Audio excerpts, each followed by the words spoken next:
नमस्कार, मैं धर्मराज साहू। आप सभी का अपने इस ऑफिशियल यूट्यूब चैनल एम्स 24/7 में हार्दिक स्वागत करता हूं। हम लोग इस समय फिजिक्स में पढ़ रहे हैं कार्य ऊर्जा और शक्ति। कार्य ऊर्जा और शक्ति में हमने आपको कार्य के बारे में पूरा बता दिया है और ऊर्जा के बारे में हम लोग पढ़ रहे हैं। ऊर्जा का भी 2 क्लास हो चुका है, आज ऊर्जा का तीसरा क्लास है। यदि आपने ऊर्जा का अभी पिछले 2 क्लास को नहीं देखा है तो पहले ऊर्जा के उस पिछले 2 क्लास को देखिए, उसके बाद आज वाला क्लास करिए। आपको ऊर्जा के बारे में सही और सटीक जानकारी मिलेगी और आपको क्लास समझ में भी आएगा। तो हम लोग पढ़ रहे हैं ऊर्जा, एनर्जी।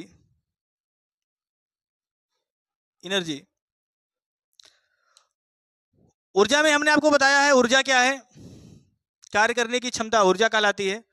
ऊर्जा कितने टाइप के होते हैं, ऊर्जा संरक्षण का सिद्धांत क्या है। हम लोग आज पढ़ेंगे यांत्रिक ऊर्जा, और यांत्रिक ऊर्जा में भी हमने आपको गतिज ऊर्जा क्या है यह बता दिया है। गतिज ऊर्जा क्या बताया था, किसी वस्तु की गति के कारण जो ऊर्जा उत्पन्न होती है उसको बोलते हैं गतिज ऊर्जा। आज हम लोग पढ़ेंगे स्थितिज ऊर्जा। स्थितिज ऊर्जा, काइनेटिक एनर्जी, पोटेंशियल एनर्जी। आज हम लोग क्या पढ़ेंगे, पोटेंशियल एनर्जी, स्थितिज ऊर्जा। स्थितिज ऊर्जा क्या होता है, स्थितिज ऊर्जा किसी वस्तु के स्थिति तथा उसके आकार में परिवर्तन के कारण जो ऊर्जा उत्पन्न होती है उसको क्या बोलते हैं, स्थितिज ऊर्जा। किसी वस्तु के स्थिति के कारण या उस वस्तु के आकार में जो परिवर्तन होता है उसके कारण जो ऊर्जा उत्पन्न होती है उसको क्या बोला जाता है, स्थितिज ऊर्जा। तो लिख सकते हैं किसी वस्तु के स्थिति व आकार में परिवर्तन के कारण जो ऊर्जा उत्पन्न होती है उसे क्या बोलते हैं, उसे स्थितिज ऊर्जा कहते हैं। तो स्थितिज ऊर्जा बराबर क्या होता है, स्थितिज ऊर्जा बराबर होता है mgh जूल। जहां पर यम क्या है, जहां पर यम है द्रव्यमान, वस्तु का द्रव्यमान। जहां पर यम क्या है, द्रव्यमान। जी क्या है, गुरुत्वीय त्वरण।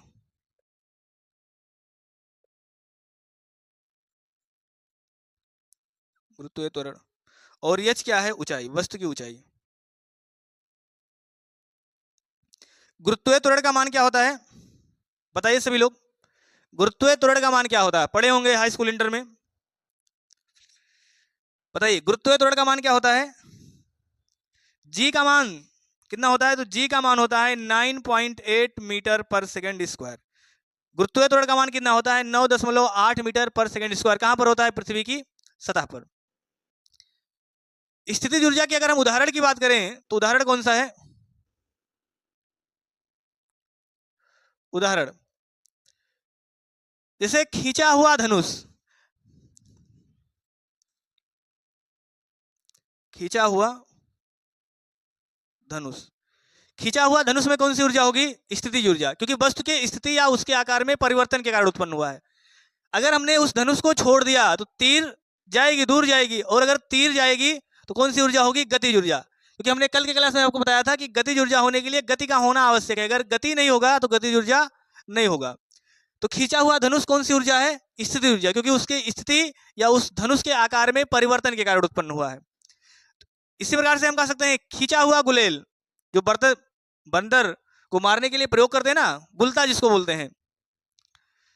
तो खींचा हुआ धनुष या खींचा हुआ गुलेल किसका उदाहरण है, स्थितिज ऊर्जा का। ऐसे डैम में भरा हुआ पानी या बांध में भरा हुआ पानी किसका उदाहरण है, स्थितिज ऊर्जा का। ऐसे हम और कह सकते हैं उठाया गया हथौड़ा, उठाया गया हथौड़ा किसका उदाहरण है? स्थिति ऊर्जा का। आपसे पूछेगा उठाया गया हथौड़ा किसका उदाहरण है? स्थिति ऊर्जा का। ऐसे बहुत से ऑप्शन आपको एग्जाम में आएंगे, आप पहचान सकते हैं कि स्थिति ऊर्जा है कि गतिज ऊर्जा है। गतिज ऊर्जा होने के लिए हमने आपको क्या बताया है? गतिज ऊर्जा होने के लिए वस्तु में गति का होना आवश्यक है, और स्थिति ऊर्जा होने के लिए वस्तु में के आकार में परिवर्तन होना चाहिए, या उसकी स्थिति के कारण जो ऊर्जा उत्पन्न होती है उसको क्या बोलते हैं? स्थिति ऊर्जा। खींचा हुआ धनुष, बाद में भरा हुआ पानी, उठाया गया हथौड़ा, पेड़ पर लटका हुआ फल, कौन सी ऊर्जा होगी? स्थिति ऊर्जा। लेकिन जैसे ही फल टूटकर नीचे गिरेगा कौन सी ऊर्जा आएगी? गतिज ऊर्जा। हम लिख सकते हैं पेड़ से लटका हुआ फल, कौन सी ऊर्जा है? स्थिति ऊर्जा। स्थिति ऊर्जा पहचानने का सबसे सिंपल सा नियम है। पहचानेंगे कैसे? स्थिति ऊर्जा वहां पर होता है जिसको अगर हम छोड़ दें तो गति कर जाए। कैसे पहचानेंगे? स्थिर अवस्था में है लेकिन अगर हमने उसको छोड़ दिया तो गति कर जाए, तो कौन सी ऊर्जा होगी? स्थिति ऊर्जा। यानी छोड़ने पर अगर गति कर जाए। पहचान सिंपल सा है, पहचान हम आपको बता रहे हैं। पहचान क्या कर लेंगे? बिल्कुल आसान सा है पहचान। अगर गतिज ऊर्जा की बात करें, गतिज ऊर्जा, तो गतिज ऊर्जा का पहचान क्या है? गति होना चाहिए, वस्तु में क्या होना चाहिए? गति। गति होना आवश्यक है, आवश्यक है। गतिज ऊर्जा के लिए गति का होना आवश्यक है। इस बात को सभी लोग ध्यान से सुनेंगे। कैसे पहचानेंगे? गतिज ऊर्जा तभी पाया जाएगा जब वस्तु में गति होगा। अगर गति नहीं है तो गतिज ऊर्जा नहीं होगा। और स्थितिज ऊर्जा कब होगा? जब वस्तु को छोड़ दिया जाए, गति कर जाए। स्थितिज अवस्था में हो लेकिन अगर छोड़ने पर गति कर जाए तो कौन सी ऊर्जा होगी? स्थितिज ऊर्जा। स्थितिज ऊर्जा कब होगी? अगर वस्तु स्थिर अवस्था में है, जब वस्तु स्थिर अवस्था में हो परंतु छोड़ने पर गति करने लगे। स्थितिज ऊर्जा कब होगी? जब वस्तु स्थिर अवस्था में तो हो लेकिन छोड़ दिया जाए तो गति कर जाए। जैसे खींचा हुआ धनुष, अगर आपने धनुष को खींच रखा है लेकिन छोड़ा नहीं है तो कौन सी ऊर्जा होगी? स्थितिज ऊर्जा। क्यों? क्योंकि जैसे ही आपने धनुष को छोड़ा, तीर को छोड़ा, तीर क्या करेगा? गति कर जाएगा। इसलिए खींचा हुआ धनुष में कौन सी ऊर्जा होगी? स्थितिज ऊर्जा होगी। बाद में भरा हुआ पानी, अगर आपने पानी को डैम बना के रोक रखा है, बांध रखा है, रोक रखा है, लेकिन जैसे ही कहीं से बांध टूटता है या बांध को खोल दिया जाता है तो पानी क्या करता है? गति करने लगता है। इसलिए डैम में भरा हुआ पानी कौन सी ऊर्जा होगी? स्थितिज ऊर्जा होगी। उठाया गया हथौड़ा, अगर आपने हथौड़ा को उठा रखा है तो अगर उठा कर रखा है तो कौन सी ऊर्जा आएगी? जैसे ये मार्कर, इस मार्कर को अगर हम उठा के ऐसे रोके हुए हैं तो इसमें कौन सी ऊर्जा है? स्थितिज ऊर्जा है। क्योंकि अगर इसको हमने छोड़ दिया तो क्या करेगा? गति करेगा। और अगर गति कर गया तो कौन सी ऊर्जा? स्थितिज ऊर्जा। पेड़ से लटका हुआ फल, अगर कोई पेड़ है और उस पेड़ पर अगर फल लटका हुआ है तो कौन सी ऊर्जा होगी? स्थितिज ऊर्जा। लेकिन अगर पेड़ है और पेड़ से फल टूट गया है और टूटकर नीचे आ रहा है तो कौन सी ऊर्जा होगी? गतिज ऊर्जा। किसी को यहां तक कोई दिक्कत हो बताइए? से स्प्रिंग है, और भी उदाहरण लिख सकते हैं। स्प्रिंग है, खींचा हुआ स्प्रिंग, खींचा हुआ स्प्रिंग, या इसी को कह सकते हैं, मतलब या संपीड़ित स्प्रिंग, संपीड़ित स्प्रिंग।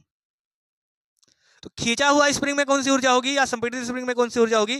स्थिर। क्योंकि अगर आपने धनुष को या अगर आपने स्प्रिंग को खींच रखा है और अगर स्प्रिंग खींचा हुआ है तो जैसे ही आप उस स्प्रिंग को छोड़ेंगे क्या करेगा? गति करेगा, अपनी अवस्था में आने का प्रयास करेगा। अगर कोई स्प्रिंग या कोई वस्तु अपनी मूल अवस्था में आने का प्रयास करता है तो वहां पर एक बल बोला जाता है और उस बल को क्या कहा जाता है? उस बल को कहा जाता है प्रत्यानयन बल। तो स्प्रिंग अपनी मूल अवस्था में आने का प्रयास करेगा यानी गति करेगा, तो उस बल को क्या बोलेंगे? उस बल को बोलते हैं प्रत्यानयन बल। और खींचा हुआ स्प्रिंग या संपीड़ित स्प्रिंग किसका उदाहरण है? स्थितिज ऊर्जा का उदाहरण है। समझ में आ गया होगा सबको? कैसे पहचान लेंगे? अगर गति कर रहा है तो गतिज ऊर्जा, लेकिन अगर छोड़ने पर गति कर जाए, पहले स्थिर अवस्था में हो तो कौन सी ऊर्जा होगी? स्थितिज ऊर्जा। और कहां पर स्थितिज ऊर्जा होता है? तो अगर हम स्थितिज ऊर्जा की बात करें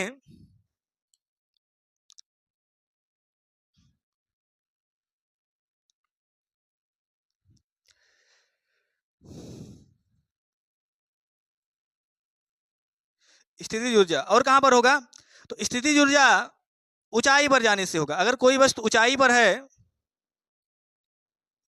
ऊंचाई पर है, तो उसमें कौन सी ऊर्जा होगी? स्थितिज ऊर्जा होगी। संग्रहित, कोई भी वस्तु अगर संग्रहित है, संग्रहित है, जैसे आपका कोयला, पेट्रोल, कौन सी ऊर्जा है? स्थितिज ऊर्जा है। वैसे इसमें कोयला और पेट्रोल में रासायनिक ऊर्जा की श्रेणी में आते हैं, लेकिन ऊर्जा कौन सी है? स्थितिज ऊर्जा है। और कहां पर पहचान सकते हैं? आकार में परिवर्तन, आकार में परिवर्तन हो रहा हो तो कौन सी ऊर्जा होगी?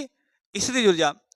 समझ में आ गया होगा? आकार में परिवर्तन होने का मतलब ऐसा नहीं कि आकार में परिवर्तन हो जाए। आकार में परिवर्तन होने का मतलब अगर छोड़ने पर गति कर जाए तो कौन सी ऊर्जा होगी? स्थितिज ऊर्जा। किसी को कोई दिक्कत हो बताइए कमेंट करके, बताइए आप लोगों को कोई दिक्कत? चलिए एक क्वेश्चन है, बताइए सभी लोग इसका उत्तर।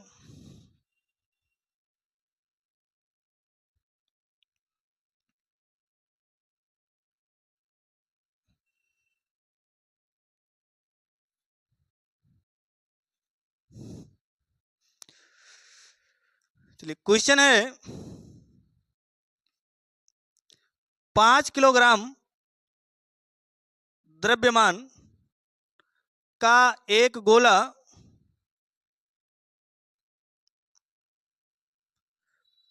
पृथ्वी की सतह से 10 मीटर ऊंचाई तक उठाया जाता है, तो वस्तु में स्थितिज ऊर्जा की गणना कीजिए।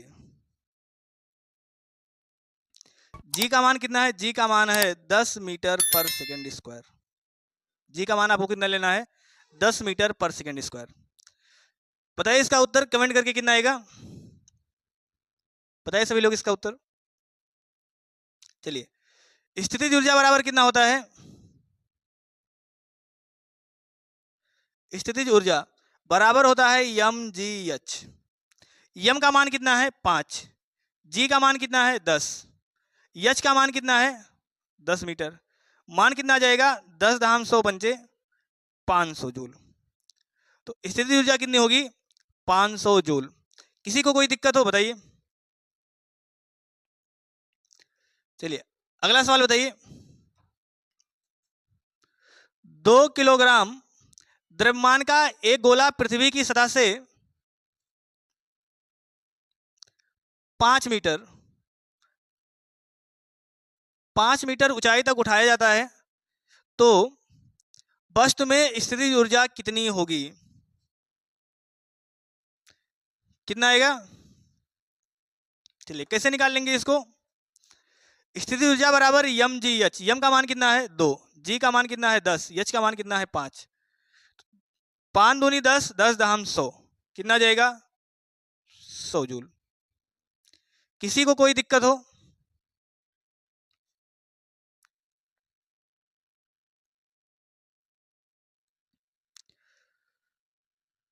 चलिए अगला सवाल बताइए सभी लोग।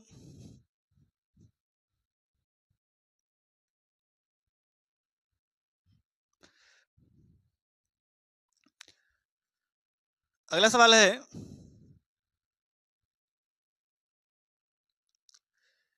निम्नलिखित में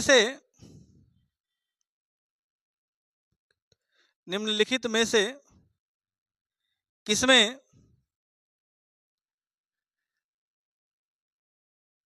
स्थितिज ऊर्जा है? या निम्नलिखित में से किसमें केवल स्थितिज ऊर्जा है? केवल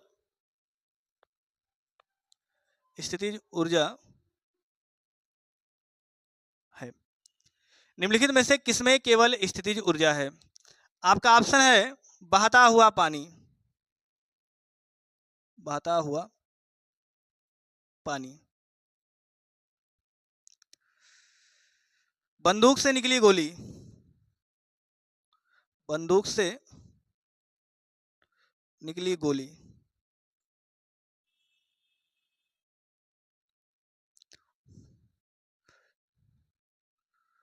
उठाया गया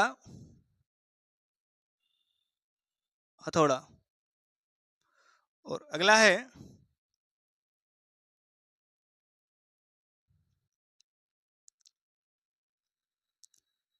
लुढ़कता हुआ पत्थर, लुढ़कता हुआ। बताइए, चार विकल्प में किस विकल्प में केवल स्थितिज ऊर्जा होगी? बहता हुआ पानी, बंदूक से निकली हुई गोली, उठाया गया हथौड़ा और लुढ़कता हुआ पत्थर। केवल स्थितिज ऊर्जा किस में होगा? बहता हुआ पानी। अभी हमने बताया अगर कोई भी चीज गति कर रहा है तो कौन सी ऊर्जा होगी? गतिज ऊर्जा, गतिज ऊर्जा। बंदूक से निकली हुई गोली कौन सी ऊर्जा होगी? गतिज ऊर्जा। उठाया गया हथौड़ा, अभी अभी हमने बताया था उठाया गया हथौड़ा अगर उठा के रोक रखा है तो कौन सी ऊर्जा आएगी? स्थितिज ऊर्जा, स्थितिज ऊर्जा। और लुढ़कता हुआ पत्थर कौन सी ऊर्जा होगी? गतिज ऊर्जा। बता लेंगे सभी लोग आपका विकल्प कौन सा सही है? उठाया गया हथौड़ा, तीसरा विकल्प। किसी को यहां तक कोई दिक्कत हो? चलिए हम लोग कुछ कॉन्सेप्ट और सीखते हैं।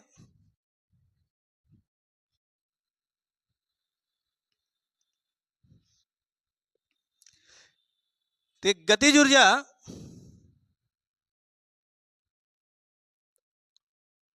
गतिज ऊर्जा प्लस स्थितिज ऊर्जा किसके बराबर होता है? तो गतिज ऊर्जा प्लस स्थितिज ऊर्जा बराबर होता है नियत, नियतांक, नियत होता है, कांस्टेंट होता है। यानी गतिज ऊर्जा और स्थितिज ऊर्जा का जो योग होता है वो कभी भी नहीं बदलता है, क्योंकि ऊर्जा कितने हैं? ऊर्जा केवल दो ही प्रकार के हैं। और अभी हमने पढ़ा है ऊर्जा को ना तो नष्ट किया जा सकता है और ना ही उत्पन्न किया जा सकता है। ये हमने ऊर्जा संरक्षण के सिद्धांत में पढ़ा है। इसका मतलब ऊर्जा अगर ना तो उत्पन्न हो रहा है ना तो नष्ट हो रहा है तो केवल एक रूप से दूसरे रूप में बदल सकते हैं। इसका मतलब ये होगा कि अगर गतिज ऊर्जा का मान ज्यादा होगा तो स्थितिज ऊर्जा का मान क्या हो जाएगा?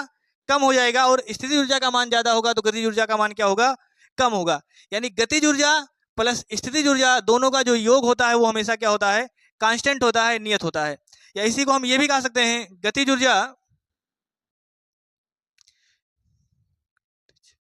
गतिज ऊर्जा प्लस स्थितिज ऊर्जा, ऊर्जा बराबर क्या होता है? यांत्रिक ऊर्जा, यांत्रिक ऊर्जा। रेलवे ने इस सवाल को कई बार पूछ रखा है कि गतिज ऊर्जा और स्थितिज ऊर्जा का योग किसके बराबर होता है या यांत्रिक ऊर्जा किसके बराबर होता है? तो यांत्रिक ऊर्जा बराबर होता है गतिज ऊर्जा प्लस स्थितिज ऊर्जा। यांत्रिक ऊर्जा बराबर क्या होता है? गतिज ऊर्जा प्लस स्थितिज ऊर्जा। किसी को कोई दिक्कत हो बताइए। आपने देखा होगा जैसे कोई घर है, घर के ऊपर जो पानी की टंकी होती है उसको बहुत हाइट पे रखते हैं। क्यों रखते हैं? क्योंकि जितना ज्यादा हाइट पे रखेंगे उसमें स्थितिज ऊर्जा कौन सी होगी? ज्यादा होगी। जैसे मान लीजिए आपका कोई घर है, ये आपका घर है, कितने मंजिल का है? मान लीजिए 5 मंजिल का है, ना। ये आपका घर है 5 मंजिल का। तो आपने देखा होगा पानी का जो टंकी होता है वो सबसे हाइट पे रखा होता है, हाइट पे टंकी का पानी रखा होता है। जो पानी की टंकी होती है वो कहाँ रखी होती है? सबसे हाइट पे। हाइट पे क्यों रखते हैं? पानी की टंकी हाइट पे क्यों बनाई जाती है? किसी को पता हो? पानी की टंकी हाइट पे इसलिए बनाई जाती है क्योंकि जितना ज्यादा हाइट होगा, अभी हमने पढ़ा था स्थितिज ऊर्जा, स्थितिज ऊर्जा, क्योंकि पानी की टंकी जितना ज्यादा हाइट पर होगा उसकी स्थितिज ऊर्जा का मान mgh, यानी हाइट ज्यादा होगा तो स्थितिज ऊर्जा क्या होगी? स्थितिज ऊर्जा ज्यादा होगी। स्थितिज ऊर्जा क्या होगी? स्थितिज ऊर्जा ज्यादा होगी। और अगर स्थितिज ऊर्जा ज्यादा होगी तो जब इस पानी से, यानी यहाँ पर नीचे पानी को हमकी आवश्यकता होगी तो पानी का प्रेशर नीचे क्या आएगा? ज्यादा आएगा। क्यों? क्योंकि जब पानी नीचे आएगा तो जितना ज्यादा स्थितिज ऊर्जा होगी धीरे धीरे वो ऊर्जा किस में बदलेगी? गतिज ऊर्जा में। और गतिज ऊर्जा में अगर बदलेगी तो जितना ज्यादा स्थितिज ऊर्जा उतना ज्यादा गतिज ऊर्जा। क्यों? क्योंकि ऊर्जा को ना तो नष्ट कर सकते हैं ना ही उत्पन्न कर सकते हैं, केवल एक रूप से दूसरे रूप में बदल सकते हैं। तो पानी की टंकी हाइट पे इसीलिए रखी जाती है ताकि उसमें स्थितिज ऊर्जा ज़्यादा हो, और स्थितिज ऊर्जा ज़्यादा होगा तो गतिज ऊर्जा भी नीचे पर ज़्यादा आएगा, यानी पानी का प्रेशर तेजी से आएगा। अब आप हमको एक चीज़ बताना कि यहाँ पर स्थितिज ऊर्जा कितना होगा, अधिकतम होगा कि न्यूनतम होगा। हमें पता अगर पानी की टंकी है तो पानी की टंकी में स्थितिज ऊर्जा कितना होगा, अधिकतम होगा। अधिकतम कौन सी ऊर्जा होगी, स्थितिज ऊर्जा क्योंकि ऊंचाई ज्यादा तो स्थितिज ऊर्जा ज्यादा। इसका मतलब अगर स्थितिज ऊर्जा ज्यादा होगा तो गतिज ऊर्जा क्या होगा, यहाँ गतिज गतिज ऊर्जा कितनी होगी, अगर स्थितिज ऊर्जा ज्यादा होगा तो गतिज ऊर्जा क्या होगा, न्यूनतम होगा। यहां से भी पढ़े हैं कि गतिज ऊर्जा और स्थितिज ऊर्जा दोनों का योग क्या होता है, दोनों का योग नियत होता है। इसका मतलब अगर गतिज ऊर्जा स्थितिज ऊर्जा ज्यादा है तो गतिज ऊर्जा क्या होगा, कम होगा, न्यूनतम होगा। अब बात करते हैं जैसे जैसे हम नीचे आएंगे, मान लीजिए इस बिंदु पर आ गए, तो इस बिंदु पर अगर आएंगे तो इस बिंदु पर ये देख रहे हैं हाइट कम हो गया। अगर हाइट कम हो गया तो स्थितिज ऊर्जा क्या होगी, स्थितिज ऊर्जा इसकी तुलना में कम हो जाएगी, यानी इस बिंदु पर स्थितिज ऊर्जा कितनी होगी, स्थितिज ऊर्जा कितनी होगी, तो इसकी तुलना में यानी ऊपर की तुलना में कम होगी, ऊपर से कम होगी। और गतिज ऊर्जा क्या होगी, गतिज ऊर्जा, तो गतिज ऊर्जा क्या होगी, क्योंकि स्थितिज ऊर्जा अगर कम होगी इसका मतलब क्या होगा, गतिज ऊर्जा का मान बढ़ेगा। क्यों, क्योंकि दोनों का योग हमेशा नियत होना चाहिए। तो एक मान अगर कम हो रहा है तो दूसरा मान क्या होगा, ज्यादा होगा, यानी ऊपर की तुलना में गतिज ऊर्जा ज्यादा होगी, ऊपर से ज्यादा होगा, ऊपर की तुलना में ज्यादा होगा। नीचे क्या होगा, बिल्कुल अंतिम पॉइंट पे, तो अंतिम पॉइंट पे आज जमीन पृथ्वी की सतह की हम बात करें, चलिए पृथ्वी की सतह पर यहां पर क्या होगा, तो पृथ्वी की सतह पर यहां पर क्या होगा, तो अगर यहां पर की हम बात करते हैं तो फिर से हाइट का मान और कम हो जाएगा पानी के, और पानी के हाइट का मान अगर और कम हो जाएगा तो यहां पर स्थितिज ऊर्जा कितना होगा, तो यहां पर जो स्थितिज ऊर्जा होगा वो क्या हो जाएगा, कम हो जाएगा। और गतिज ऊर्जा क्या हो जाएगी, गतिज ऊर्जा सबसे ज्यादा होगी। यानी हम ये कह सकते हैं कि अगर कोई भी पिंड, मान लीजिए कोई एक गेंद है, गेंद, और इस गेंद को अगर ऊपर से नीचे की तरफ जा रहा है, तो जब गेंद ऊपर से नीचे की तरफ जाएगा तो स्थितिज ऊर्जा का मान कम होगा कि ज्यादा होगा, स्थितिज ऊर्जा का मान धीरे धीरे कम होता जाएगा और गतिज ऊर्जा का मान बढ़ता जाएगा। और अगर कोई गेंद है ये नीचे से ऊपर की तरफ जा रहा है तो क्या होगा, क्योंकि हाइट बढ़ेगा और हाइट बढ़ने से स्थितिज ऊर्जा का मान बढ़ता जाएगा लेकिन गतिज ऊर्जा का मान कम हो जाएगा, क्योंकि ऊपर जाने पर वेग कम होगा।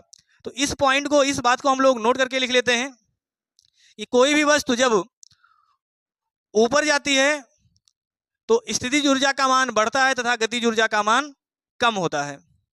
लिख सकते हैं, नोट करके लिखना सभी लोग, जब कोई भी वस्तु ऊपर से नीचे जाती है तो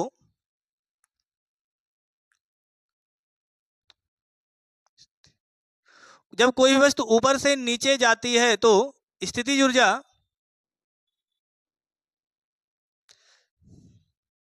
जब कोई भी वस्तु ऊपर से नीचे जाती है तो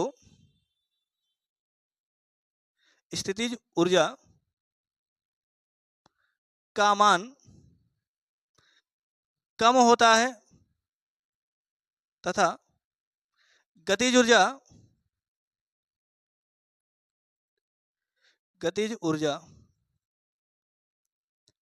का मान बढ़ता है। किसी को डाउट हो बताइए, कोई भी चीज अगर आपको नहीं समझ में आ रही है तो कमेंट कर सकते हैं, कमेंट करिए, उसका उत्तर हम आपको बताएंगे। हमने क्या लिखा है, पहला पॉइंट, जब कोई वस्तु ऊपर से नीचे जाती है तो स्थितिज ऊर्जा का मान कम होता है तथा गतिज ऊर्जा का मान बढ़ता है। दूसरा पॉइंट लिख सकते हैं, जब कोई वस्तु नीचे से ऊपर जाती है तो स्थितिज ऊर्जा का मान,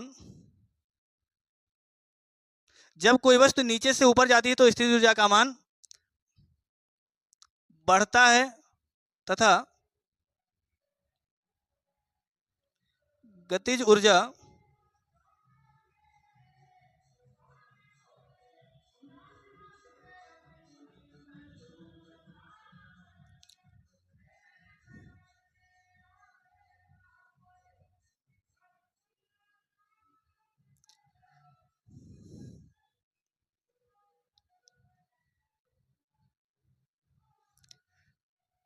तो गतिज ऊर्जा का मान कम होता है। ध्यान रखना, एग्जाम में खूब पूछा जाता है, किसी को डाउट हो। हमने क्या लिखा है, जैसे अगर कोई पिंड है, गोला है, अगर ऊपर से नीचे की तरफ आ रही है तो नीचे की तरफ आने से हाइट क्या होगा, हाइट में कमी आएगी, और अगर हाइट में कमी आएगी तो स्थितिज ऊर्जा क्या होगा, स्थितिज ऊर्जा क्या होगा, स्थितिज ऊर्जा कम होगा। और अगर एक ऊर्जा कम होगा तो दूसरी ऊर्जा क्या हो जाएगी, गतिज ऊर्जा। तो गतिज ऊर्जा क्या हो जाएगी, ज्यादा हो जाएगी। यही हमने पहला पॉइंट लिखा है कि जब कोई वस्तु ऊपर से नीचे आती है तो स्थितिज ऊर्जा का मान कम होता है और गतिज ऊर्जा का मान बढ़ता है। क्यों, क्योंकि स्थितिज ऊर्जा और गतिज ऊर्जा दोनों का योग हमेशा क्या होता है, नियत होता है। क्यों होता है, क्योंकि स्थितिज ऊर्जा प्लस गतिज ऊर्जा का जो योग होता है ये हमेशा नियत होता है। इसलिए अगर एक का मान कम होगा तो दूसरे का मान ज्यादा होगा। जैसे मान लीजिए अगर दो संख्याओं का योग 100 है, एक 100 है तो एक 0 है, तो योग कितना आएगा, 0 आएगा। अब अगर इसका मान हम 80 कर दें, इसका मतलब इसका मान क्या होगा, 20 आ जाएगा, तभी तो 100 आएगा। सॉरी, 100 + 0 = 100। अगर इसका मान हम 80 कर दे, इसका मान 20 कर दे तो कितना आएगा, 100 आएगा। अब इसका मान अगर हम और कम कर दे, इसका मान 70 कर दे तो इसका मान कितना करना पड़ेगा, 30, क्योंकि तभी योग 100 आएगा। ऐसे इसका मान हम 50 कर दे तो इसका भी मान 50 करेंगे तभी योग 100 आएगा। ऐसे इसका मान हम 20 कर दे तो इसका मान कितना करना पड़ेगा, 80, तभी योग आपका 100 आएगा। ऐसे इसका मान अगर हम 0 कर दे तो इसका मान कितना करना पड़ेगा, 100, तभी योग 100 आएगा। इसका मतलब एक चीज क्लियर है कि अगर कुल योग यानी कुल ऊर्जा हमेशा नियत रहती है तो एक का मान कम होगा तो दूसरे का मान ज्यादा होगा। अगर एक का मान ज्यादा हो रहा है तो दूसरे का मान कम होगा। उसी कॉन्सेप्ट के आधार पे अगर स्थितिज ऊर्जा और गतिज ऊर्जा का योग नियत होता है, इसलिए स्थितिज ऊर्जा में अगर कमी आएगी तो गतिज ऊर्जा में वृद्धि आएगी।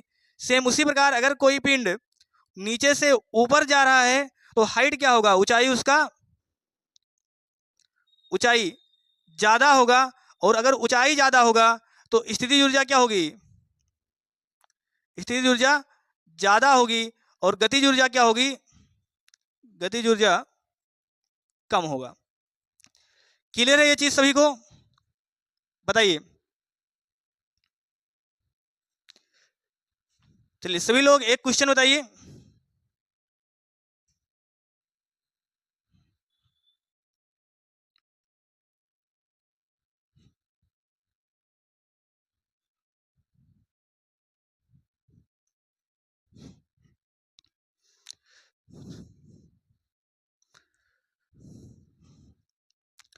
क्वेश्चन है, जब एक पिंड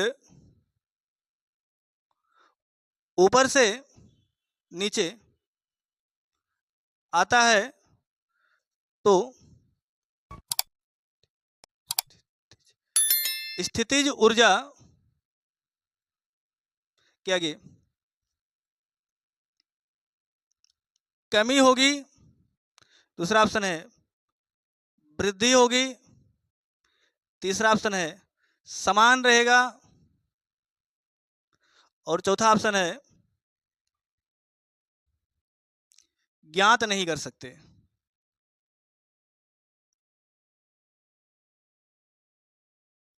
बताइए, इसका उत्तर कमेंट करके बताइए। जब एक पिंड ऊपर से नीचे आता है तो स्थितिज ऊर्जा में क्या होगा? आप कोई भी तैयारी करते हो, इस टाइप का सवाल आपको देखने को जरूर मिला होगा। जब एक पिंड ऊपर से नीचे आता है तो स्थितिज ऊर्जा में क्या होगा? अभी हमने बताया, अगर ऊपर से नीचे आएगा, कोई भी पिंड ऊपर से नीचे आ रहा है तो हाइट क्या होगा? ऊंचाई। ऊंचाई क्या होगा? कम। अगर ऊंचाई कम होगा तो स्थितिज ऊर्जा क्या होगी? स्थितिज ऊर्जा में कमी आएगी, क्योंकि स्थितिज ऊर्जा बराबर क्या होता है? mgh। यानी अगर हाइट का मान कम तो स्थितिज ऊर्जा का मान क्या होगा? कम होगा, इसलिए कमी होगा। क्लियर है सबका? अगर आपको क्लास पसंद आ रहा है तो आप इस क्लास को ज़्यादा से ज़्यादा लोगों तक शेयर करिए, अपने दोस्तों तक शेयर करिए। और चैनल पे अगर पहली बार है तो चैनल को सब्सक्राइब कर लीजिए। और अगर आपको क्लासेस पसंद है तो आप वीडियो को ज़्यादा से ज़्यादा लाइक भी करिए, क्योंकि लाइक करने से हमको कुछ नहीं मिलेगा। लाइक करने से क्या होता है? लाइक करने से सिर्फ एक मोटिवेट होते हैं। लाइक करने से हमारे अंदर ऊर्जा आती है, बाकी लाइक करने से हमको पैसा नहीं मिलेगा। अगर आप ये सोच रहे हैं लाइक करने से पैसा मिल जाएगा सर जी को, तो लाइक करने से पैसा नहीं मिलेगा। बस लाइक करने से क्या होगा? हमारे अंदर ऊर्जा आएगी। हम आपको और अच्छे अच्छे कंटेंट देंगे, आपको और अधिक ऊर्जा के साथ पढ़ाएंगे। बताइए, जब एक पिंड ऊपर से नीचे आता है तो इससे ऊर्जा में क्या होती है? कमी होती है। चलिए, एक क्वेश्चन और है, इसका उत्तर आप सभी लोग कमेंट करके बताइए।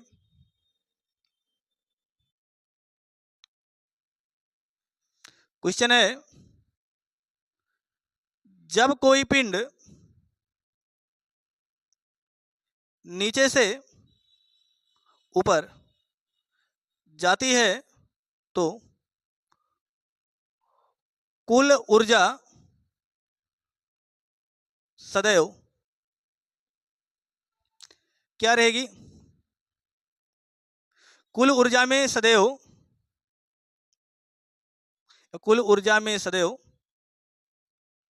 कमी होगी। दूसरा ऑप्शन है वृद्धि होगी। और तीसरा ऑप्शन है समान रहेगा। और चौथा ऑप्शन है ज्ञात नहीं कर सकते।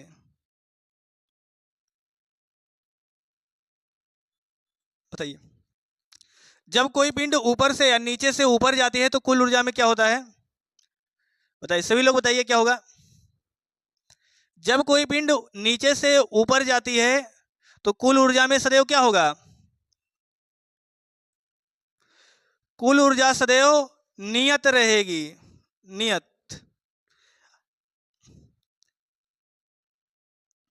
हमने आपको बताया कि कुल ऊर्जा कौन सी होती है? कुल ऊर्जा का मतलब यांत्रिक ऊर्जा। यांत्रिक ऊर्जा किसके बराबर होती है? यांत्रिक ऊर्जा बराबर होता है गतिज ऊर्जा। गतिज ऊर्जा प्लस स्थितिज ऊर्जा, या कुल ऊर्जा बराबर इसी को कहते हैं कुल ऊर्जा, क्योंकि ऊर्जा दो ही टाइप के हैं, गतिज ऊर्जा और स्थितिज ऊर्जा। तो कुल ऊर्जा हमेशा क्या रहता है? कुल ऊर्जा का मान हमेशा नियत रहता है, क्योंकि अगर एक बढ़ेगा तो दूसरा कम हो जाएगा, दूसरा कम होगा तो अगला वाला बढ़ जाएगा। ध्यान रहेगा सभी को। हमने क्या बताया? अगर कोई पिंड ऊपर से नीचे आती है तो स्थितिज ऊर्जा का मान कम होगा और गतिज ऊर्जा का मान बढ़ेगा। और अगर कोई पिंड ऊपर से नीचे आती है तो स्थितिज ऊर्जा का मान कम होगा और गतिज ऊर्जा का मान बढ़ेगा। और अगर नीचे से ऊपर जाती है,